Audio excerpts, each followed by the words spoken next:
peuple dominicain, comme vous le savez, jeudi dernier, j'ai pris la décision de décréter la fermeture de la frontière entre la République dominicaine et Haïti après le délai de 72 heures accordé à ceux qui, illégalement et en violation flagrante des traités frontaliers entre les deux pays, n'ont pas répondu à nos demandes légitimes d'arrêter immédiatement la construction d'un canal pour détourner les eaux de la rivière Massacre.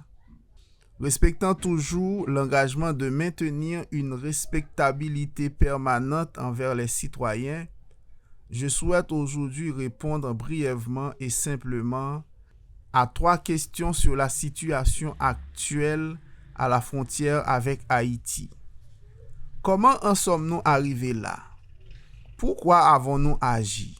Et pourquoi mon voyage à l'Assemblée générale des Nations unies de cette semaine est-il important? Aujourd'hui, citoyens, je souhaite répondre brièvement et simplement aux 3 questions sur la situation actuelle à la frontière avec Haïti. Mais avant de répondre à ces questions, il faut savoir que la rivière Massacre ou Dajabon prend sa source à Loma de Cabrera et sur ces 55 km, 9 font partie de la frontière et seulement 2 km entrent en territoire haïtien pour se jeter dans la baie de Manzanillo à Montecristi.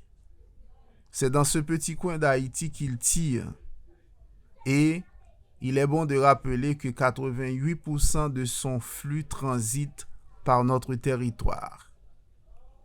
Pour nous, cette rivière a une double importance. Comme source d'eau pour la production agricole et comme limite nord de notre territoire. Alors, comment nous en sommes arrivés là? En août 2018, les citoyens haïtiens ont commencé la construction unilatérale d'un système d'irrigation alimenté par les eaux de la rivière Massacre, avec le double objectif d'irriguer de grandes plantations et de vendre l'eau aux petits producteurs. La construction incontrôlée et illégale du canal s'est accélérée à partir d'avril 2021. En mai de la même année, lors d'une réunion de la commission mixte bilatérale, nous avons exigé par l'intermédiaire du ministère des Affaires étrangères l'arrêt immédiat de la construction unilatérale du canal. La disparition tragique du président Jovenel Moïse a provoqué la paralysie du projet. Mais depuis quelques semaines, la construction illégale promue par les mêmes agents provocateurs, comme toujours, ont repris. S'il y a des gens incontrôlables en Haïti, je vous assure qu'ils ne le seront pas pour les intérêts du gouvernement dominicain. Le peuple haïtien subit les conséquences de l'instabilité et de l'insécurité générée par les groupes insurgés qui ont pris le contrôle d'une grande partie du pays, ignorant ainsi la légalité de leur gouvernement et provoquant une grave crise institutionnelle qui maintient leur peuple dans un terrible conflit politique et économique dont nous comprenons qu'au niveau actuel, elle ne peut être résolue qu'avec l'aide de la communauté internationale. Face à cette situation grave qui dépasse les limites mêmes du pays voisin, affectant directement nos intérêts et nos droits légitimes, nous avons compris la nécessité de donner une réponse forte en légitime défense contre les groupes incontrôlables qui n'obéissent pas à l'ordre constitutionnel. Ils ne connaissent pas non plus les accords bilatéraux qui régissent les relations frontalières entre les deux nations.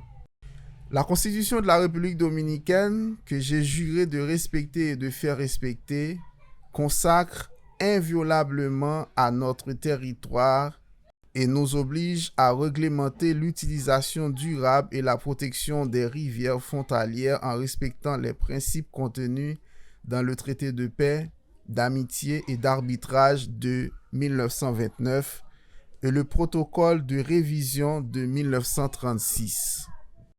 Ce traité indique dans son article 10 ce qui suit.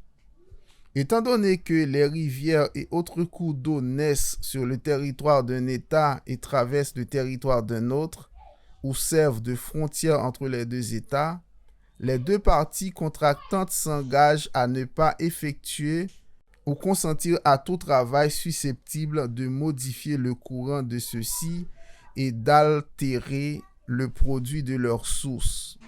C'est précisément ce que font certains Haïtiens. Pourquoi avons-nous agi? Pour éviter que nos rivières ne s'assèchent, que nos forêts ne soient abattues ou que notre faune ne disparaisse. Le précédent d'un projet d'irrigation construit illégalement peut conduire à une escalade de construction qui détruirait le fleuve. La construction du canal pourrait affecter le débit de la rivière dans la zone inférieure, nuisant à environ 14 000 hectares de terres arables en territoire dominicain et à environ 10 000 en territoire haïtien, qui profitent à 266 agriculteurs dominicains et 126 agriculteurs haïtiens des deux côtés de la frontière. Cela pourrait également causer des dommages écologiques à l'écosystème vital de lac d'eau douce de Laguna Saladilla, l'une des zones humides les plus importantes de la République dominicaine. Haïti et son manque de planification ont entraîné la destruction de ces écosystèmes sur pratiquement tout son territoire et une mauvaise gestion de ses ressources naturelles.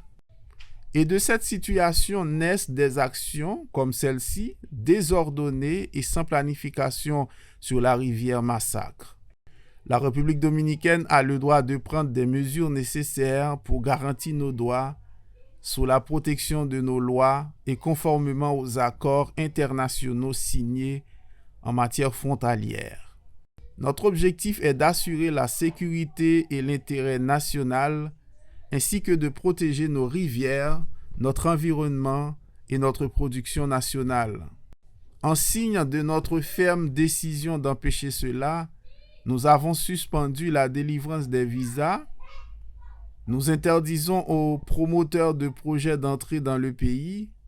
Nous fermons les frontières terrestres, aériennes et maritimes. Nous vous demandons de réactiver la prise d'eau Vigia.